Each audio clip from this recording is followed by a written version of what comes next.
Nunca quise trabajar en el Vaticano. No por una cuestión de creencias, sino porque algo en mis entrañas me decía que no debía acercarme a ese lugar. No fue un miedo racional. No era como el miedo que siente uno frente a una gran institución o un ente de poder. Era algo más profundo. Algo que no se puede explicar, pero que se siente con el cuerpo, con la piel. Como si algo en ese lugar, entre sus muros, estuviera esperando ser liberado. Mi nombre es Laura Beneventi. Soy restauradora de arte sacro. He dedicado mi vida a la conservación de frescos, esculturas y arte antiguo. Pero en el año 2021, por razones que aún no comprendo del todo, acepté una convocatoria del Vaticano. Me ofrecieron trabajar en una restauración secreta, en una capilla olvidada que estaba en una de las zonas más remotas de la ciudad del Vaticano. Un lugar cerrado, sin nombre, sin historia oficial. Solo aparecía en los planos como contador público 11. Algo en mí ya sabía que no debía aceptar, pero la tentación fue más fuerte. La curiosidad, esa maldita curiosidad humana que nos empuja a descubrir lo que no debemos. El acceso a la capilla era clandestino. Había que bajar por pasillos oscuros, atravesar una puerta de hierro oxidado en la cripta de San León y adentrarse en un túnel que llevaba a un sótano sin ventanas, con una humedad espesa y pesada en el aire. Los muros de ese pasillo estaban cubiertos de inscripciones en latín, no citas religiosas ni versículos que pudiera reconocer, sino advertencias. En una de ellas leí, Circulus 11 non est fictio. El círculo 11 no es ficción. No entendí el significado en ese momento, pero esa frase se quedó grabada en mi mente, como si fuera un presagio. La capilla era pequeña, estrecha. El altar, de piedra negra, estaba cubierto por una losa de mármol desgastado. No había imágenes, no había bancos. Solo una pared con una capa de yeso, que debía retirar con cuidado para exponer un fresco.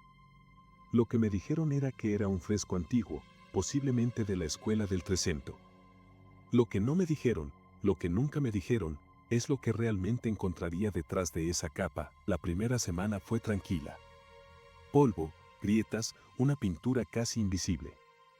Pero al llegar la segunda semana, algo cambió. Los colores comenzaron a emerger. No era la pintura que esperaba ver.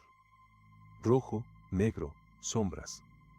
Y figuras humanas, retorcidas. Cuerpos que se alzaban, distorsionados. Gritos mudos. Pero lo que más me impactó fue la figura central. Una figura con vestidura papal, de espaldas, mirando hacia una grieta. No era un fresco común. No era una escena religiosa. Era algo extraño, algo perturbador. Como si esa figura estuviera mirando a algo más allá de la pintura, algo que no debía estar allí. Seguí trabajando. Cada capa de yeso que retiraba, me llevaba a otro nivel de horror. Cuanto más limpiaba, más figuras emergían. Ángeles con alas quemadas, manos levantadas hacia el cielo en un gesto de desesperación, ojos vacíos que parecían seguirme. Al pie del fresco, una inscripción en latín, Il circolo undicesimo e il Papa. El 11º círculo es el Papa. No entendía el significado. No quería entenderlo, empecé a tener pesadillas. En los sueños, no era yo quien estaba allí. Era una versión más joven de mí, caminando descalza sobre el frío mármol, rodeada por la oscuridad. Y en cada sueño, la figura papal en el fresco se giraba lentamente. Un giro que no se detenía. Cada noche, la figura giraba más, hasta que sus ojos finalmente me miraron. Una noche me quedé más tarde de lo permitido. Estaba sola en la capilla, trabajando en las últimas secciones del mural. El ambiente era extraño, el aire pesado, como si algo estuviera por suceder. Y entonces, lo escuché. Una palabra. No fue un susurro, ni un golpe. Fue una palabra clara, pronunciada en latín, proveniente del fondo de la capilla, redemptio. Redención. Me giré. No había nadie. La puerta estaba cerrada, la luz parpadeaba de forma extraña. Y al mirar de nuevo el fresco, algo había cambiado. La grieta que había visto antes, la grieta que era parte de la pintura, ahora era real. Se había abierto más, y desde allí, algo se movía. No volví a trabajar en ese proyecto. Dejé todo atrás, me fui del Vaticano, pero no me olvidé de lo que vi, de lo que sentí. Durante meses, tuve pesadillas cada noche. Y cada vez que cerraba los ojos, veía esa figura girando hacia mí, sonriendo. Nunca volví a preguntar sobre la capilla, ni sobre el fresco, ni sobre lo que realmente ocurrió allí, pero a veces, cuando el silencio es demasiado profundo y la oscuridad lo cubre todo, siento que esa figura aún me observa, y sé que no se ha ido. El día que decidí aceptar la convocatoria del Vaticano, mi vida ya había dado un giro que no esperaba. Mi padre, el hombre que me había criado, había muerto de manera repentina. Un infarto, dicen. Pero algo en su mirada final me dejó una sensación extraña. Como si supiera que su tiempo ya había llegado. Como si en su rostro, en sus ojos, hubiera un reflejo de algo más grande, algo más allá de la muerte natural. Mi padre era un hombre de fe, muy devoto, pero también un hombre práctico. No hablaba mucho de su pasado, y mucho menos de su tiempo en Roma. Siempre lo sentí distante, pero cuando murió, hubo algo que me impulsó a investigar. El sentido de desorden que dejó en la casa me empujó a indagar entre sus cosas, entre esos papeles que nunca había revisado antes. Y lo que encontré fue lo primero que me hizo cuestionar si mi decisión de ir al Vaticano estaba predestinada. Entre algunos viejos documentos, descubrí una carta. No estaba dirigida a mí, ni a nadie en específico. Era más bien una especie de testamento oculto, una confesión. Estaba escrita en un papel envejecido, con tinta casi desvanecida, pero aún legible. En la carta, mi padre hablaba sobre algo que había experimentado años antes, cuando trabajó en un proyecto de restauración en el Vaticano. No mencionaba detalles específicos, pero había algo en el tono de sus palabras que me heló la sangre.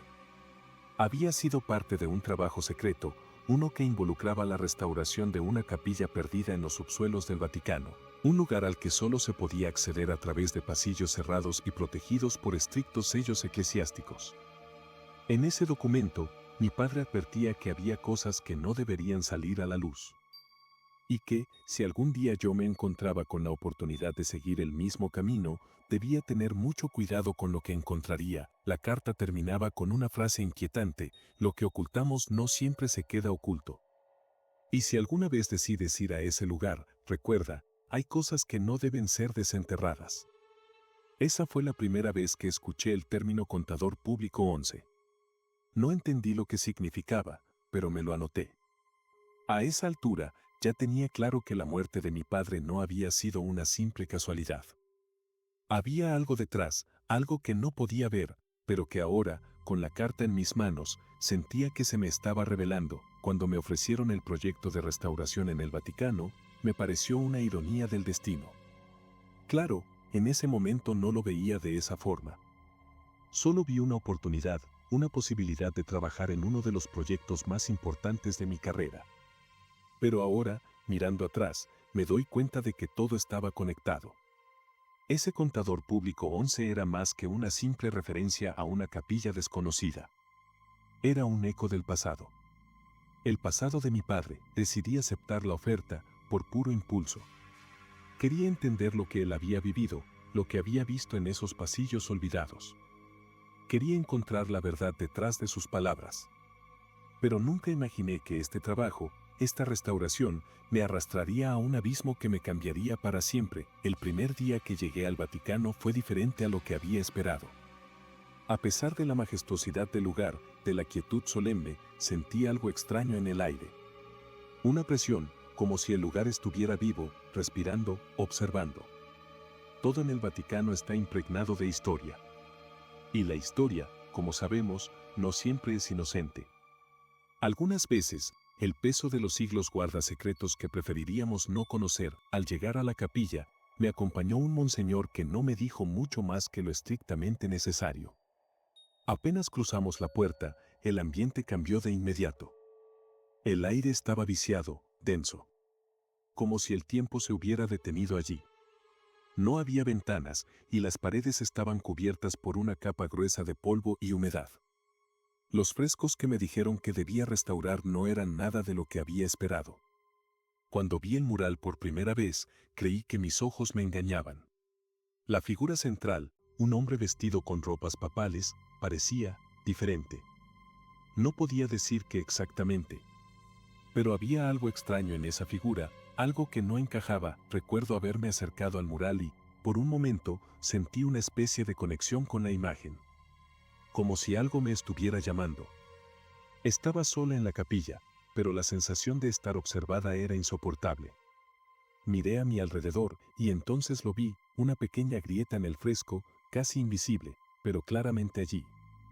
Algo me decía que esa grieta era la clave. Era como si, al tocarla, pudiera desatar algo que no debía ser desatado. No podía dejar de pensar en la carta de mi padre, en sus advertencias. Y sin embargo, no pude evitar el impulso de seguir adelante, de retirar el yeso, de descubrir qué había debajo. La primera capa de yeso cayó fácilmente. Lo que descubrí no era lo que esperaba, ni lo que me dijeron. Los colores se empezaron a mostrar, y con ellos, una escena que no tenía sentido. No era una imagen religiosa.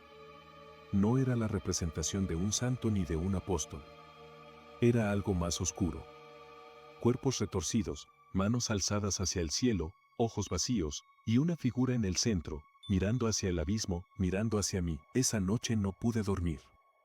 Mi mente no dejaba de pensar en lo que había visto, en lo que había tocado, y en lo que mi padre había dejado atrás. El día siguiente fue, en apariencia, como cualquier otro.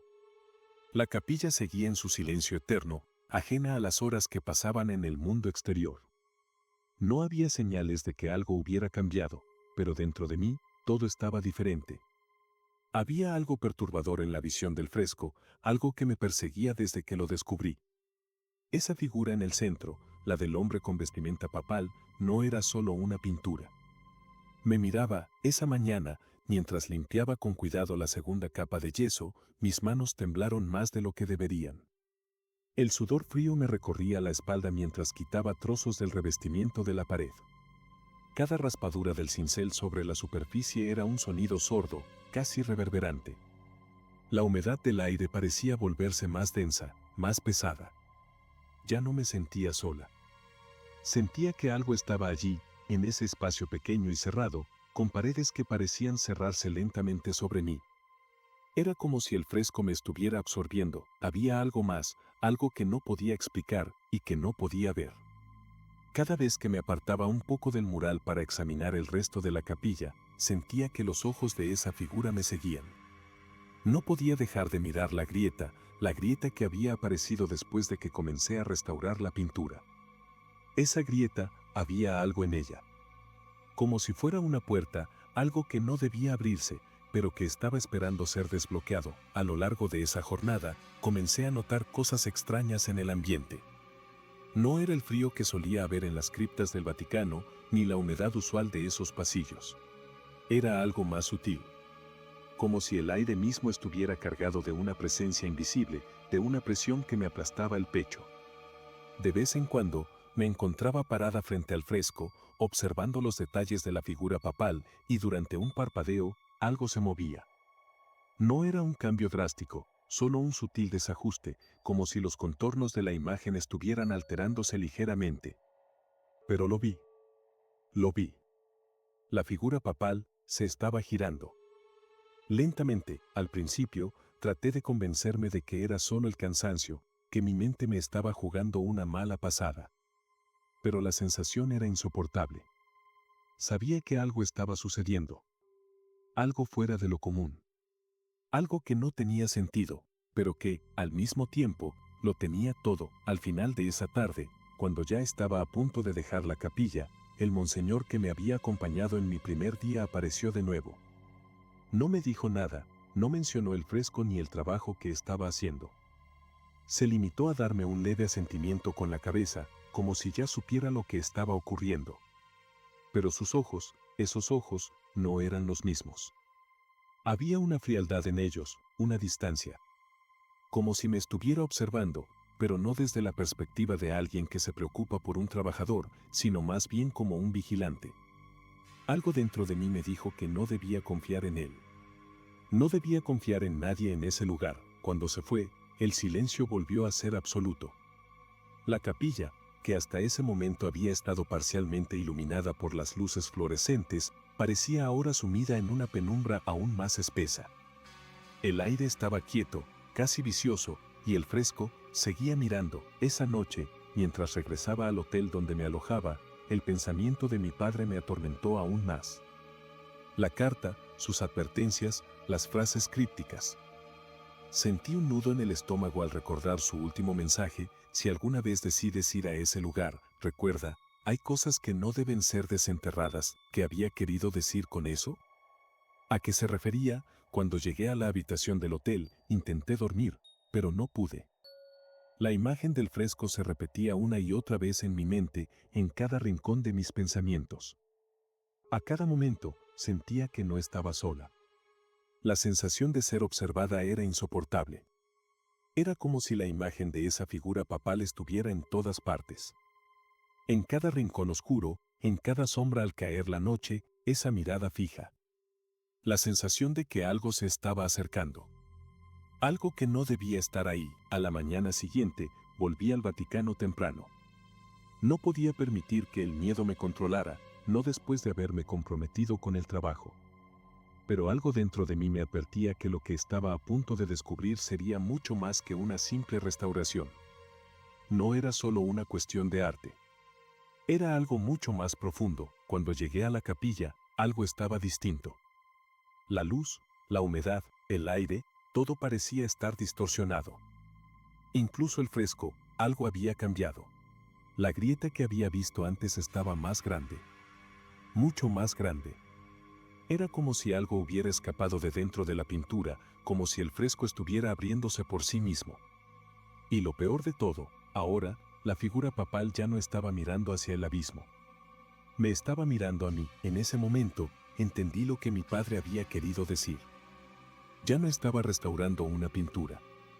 Estaba desenterrando algo. Al principio, creí que lo que veía era el resultado de mi mente, de la presión acumulada durante esos días solitarios de trabajo. Pero la sensación de que algo estaba cambiando en la capilla, de que algo realmente estaba sucediendo, no se podía ignorar. La grieta en el fresco seguía expandiéndose, como si algo dentro de la pintura tratara de escapar. Cada día que pasaba, la grieta se agrandaba un poco más. Y con cada centímetro de yeso que caía, el fresco parecía volverse más vivo, más palpable. No podía seguir ignorando la verdad. Lo que había comenzado como una simple restauración de arte, ahora era una lucha contra algo más grande, algo más oscuro. ¿Por qué esa figura papal me miraba con esos ojos vacíos? ¿Por qué se giraba, lentamente, como si esperara algo?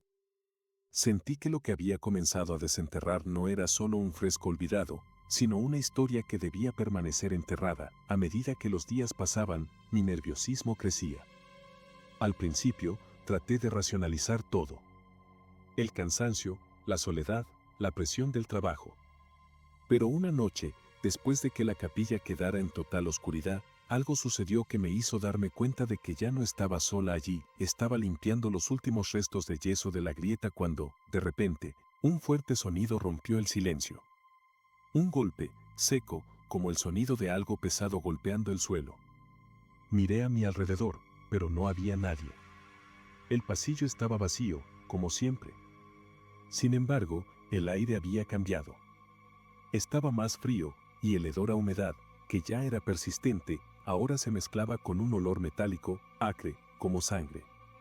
El frío me caló los huesos, y por un segundo sentí que el aire se volvía pesado, casi imposible de respirar. De repente, el fresco volvió a llamar mi atención. El hombre papal ya no estaba completamente de espaldas, como lo había estado la primera vez que lo vi.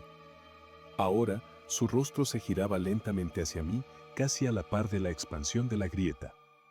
Cuando lo observé con más detalle, algo me paralizó. Sus ojos ya no eran vacíos. Estaban llenos de una expresión de sufrimiento y desesperación. Como si no fuera una pintura, sino una imagen de algo real, algo atrapado en el lienzo, algo que pedía ayuda. Me alejé de la pared, y fue entonces cuando algo, o alguien, susurró mi nombre. No era el viento. No era mi mente. Era una voz clara, nítida, y decía mi nombre con una intensidad que no podía ignorar. Laura, mi corazón dio un vuelco. Quise correr, pero mis piernas no respondían. Estaba atrapada. En ese momento, una sola idea cruzó mi mente con fuerza: no debía estar allí. El fresco parecía haberse deshecho de su propia manera, como si la pintura estuviera viva, respirando, absorbiendo el aire. La grieta, ahora mucho más grande, era un agujero negro, un portal que tragaba la luz. De repente, algo salió de la grieta. Un brazo.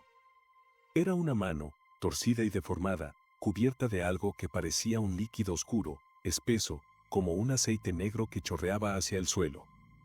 La mano intentó aferrarse al aire, como si estuviera buscando algo, o alguien. Fue el sonido del metal golpeando la piedra lo que me hizo reaccionar. Unos pasos, firmes y pesados, resonaron en los pasillos. Alguien más estaba allí. El monseñor. No sé cómo lo supe, pero lo sabía. El mismo monseñor que había visto días atrás, aquel que no mostraba emoción alguna. La presión en el aire se intensificó. Intenté correr, pero las piernas no me respondían. Fue entonces cuando una figura apareció en la entrada de la capilla. Era alta, vestida con una capa oscura que reflejaba la poca luz de la lámpara. Los ojos del monseñor brillaban, pero no con la luz cálida que esperaba. Eran ojos fríos, vacíos. Estaba completamente inmóvil, observándome desde el umbral de la puerta. ¿Qué has hecho? Su voz no era humana. Era una voz gutural, cargada de algo que no podía comprender. No pude responder. El terror me paralizó. Lo único que podía hacer era mirar la grieta, que ahora era más grande que nunca, y el brazo que seguía saliendo lentamente del fresco, avanzando hacia mí. ¿Por qué has liberado lo que estaba encerrado?, preguntó el monseñor, avanzando un paso. Esto no era para ti, Laura. En ese momento, entendí lo que estaba sucediendo. La capilla no era simplemente una capilla olvidada. Era un lugar sellado. Un lugar en el que algo, o alguien, había sido encerrado durante siglos. La figura papal no era solo una pintura. Era una prisión, y yo había roto el sello.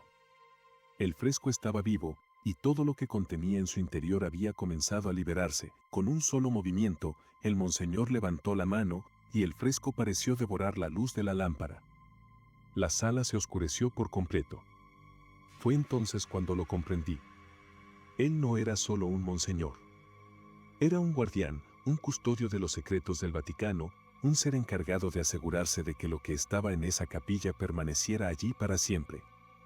Mi padre había estado involucrado en ese mismo trabajo, en esa misma tarea. Y ahora, yo también lo había liberado. De repente, todo quedó en silencio. Ni el monseñor ni yo dijimos palabra alguna. Solo el susurro de la grieta, cada vez más fuerte, cada vez más cercano. Te advertí. Su voz resonó en la oscuridad. La grieta explotó. Y con ella, una sombra oscura, infinita, como un vacío, se expandió por la sala. La última imagen que vi fue el rostro de la figura papal, sonriendo.